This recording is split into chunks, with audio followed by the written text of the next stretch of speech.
15 জানুয়ারি সন্ধ্যা রাত্রিতে একটি চুরিকাণ্ডের ঘটনা প্রত্যক্ষ করল পানিসাগর নগর পঞ্চায়েত এলাকার জনগণ। চুরিকাণ্ডের ঘটনাটি ঘটে পানিসাগর নগর পঞ্চায়েত এলাকার 3 নং ওয়ার্ডের আশালতা সরণি এলাকায়। ঘটনার বিবরণে জানা যায় যে ওই এলাকার বাসিন্দা প্রথম পালের বাড়িতে ভাড়াটে হিসেবে থাকত পানিসাগর পঞ্চদেবতা মন্দির সংলগ্ন এলাকার গ্লাস দোকান ব্যবসায়ী স্বপন কুমার দাস। পিতা সত্যরঞ্জন দাস। স্বপন জানায়, পৌষ সংক্রান্তি উপলক্ষে মঙ্গলবার সন্ধ্যা আনুমানিক 5টা নাগাদ সপরিবারে চলে যায় মামার বাড়িতে। যথারীতি বুধবার সন্ধ্যা আনুমানিক 5টা নাগাদ বাড়ি ফিরে এসে দেখতে পায় বারান্দার গ্রিলে তালা লাগানো থাকলেও ঘরের দরজার তালা ভাঙা। পরবর্তীতে দেখতে পায় ঠাকুর ঘরের জানালা ভেঙে ঘরে প্রবেশ করেছে চোরের দল। স্বপন জানায়, ওর ঘর থেকে চোরেরা নগদ 1,70,000 টাকা সহ প্রায় 1 ভরি ওজনের স্বর্ণালঙ্কার চুরি করে পালিয়ে যায়। তালা ভেঙে 4টি রুমে থাকা আসবাবপত্র এলোমেলো করে রেখে যায় চোরেরা। চুরিকাণ্ডের ঘটনা প্রত্যক্ষ করে জানানো হয় বাড়ি মালিক সহ পানিসাগর পুলিশে। খবর পেয়ে ঘটনাস্থলে ছুটে আসে পানিসাগর থানার পুলিশ এবং চুরিকাণ্ডের বিষয়ে খোঁজ খবর নেয়। বাড়ি মালিক জানায়, চুরিকাণ্ড সংঘটিত হলেও চোরদের বিষয়ে কোনো ক্লু দিতে পারেননি তিনি।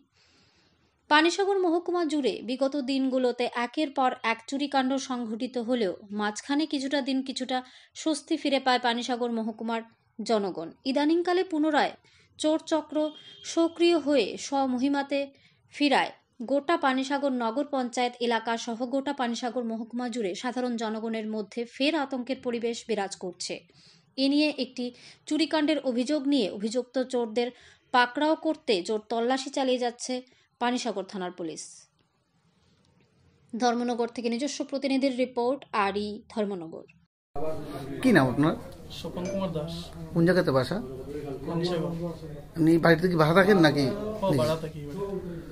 এমনি আপনার ঘরে চুরিকাণ্ড সংঘটিত আমরা জানতে পারলাম, কখন হয়েছে বা কোন সময় আপনি দেখতে পাইছেন?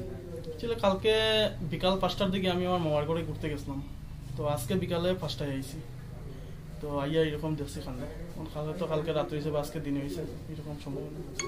তুমি ঘরের ভিতরে প্রবেশ করছো কিভাবে? জানলা ভাঙ্গিয়া। জানলাতে গ্রিল ছিল না? না, জানলার গ্রিল আসলো না ঠাকুর ঘরে, তো ঠাকুর ঘর থেকে ঢুকিয়া দরজার লক ভাঙছে, মেইন ঘরের তালা ভাঙছে, ভাঙ্গিয়া ঢুকছে। টোটাল কয়টা রুম চুরিকাণ্ড সংঘটিত করছে? 4-5টা রুমে আক্রমণ করছে। আপনার ঘর থেকে মূলত কি কি খোয়া গেছে? আমার রুমে থেকে শুধু টাকা, ক্যাশ টাকা ছিল কিছু, আর সোনা আইটেম কিছু নিয়ে গেছে। কত টাকা ছিল? টাকা 1,70,000 টাকা ক্যাশ আসলো, আর সোনা ধরেন 1 ভরি মতো হয়। এত বিশাল পরিমাণ টাকা কিসের ছিল আপনার ঘরে? এটা তো আমার দোকানের ব্যবসা। কি ব্যবসা করেন আপনি? গ্লাসের দোকান। ব্যবসার টাকা ঘরে নিয়ে রেখেছিলেন? ওই ব্যাংক বন্ধ থাকার কারণে টাকাটা আমি ঘরে রাখিয়া গেছিলাম। আজকে ব্যাংকে ডালমু। তো টাকার পাশাপাশি আর কি চুরি হয়?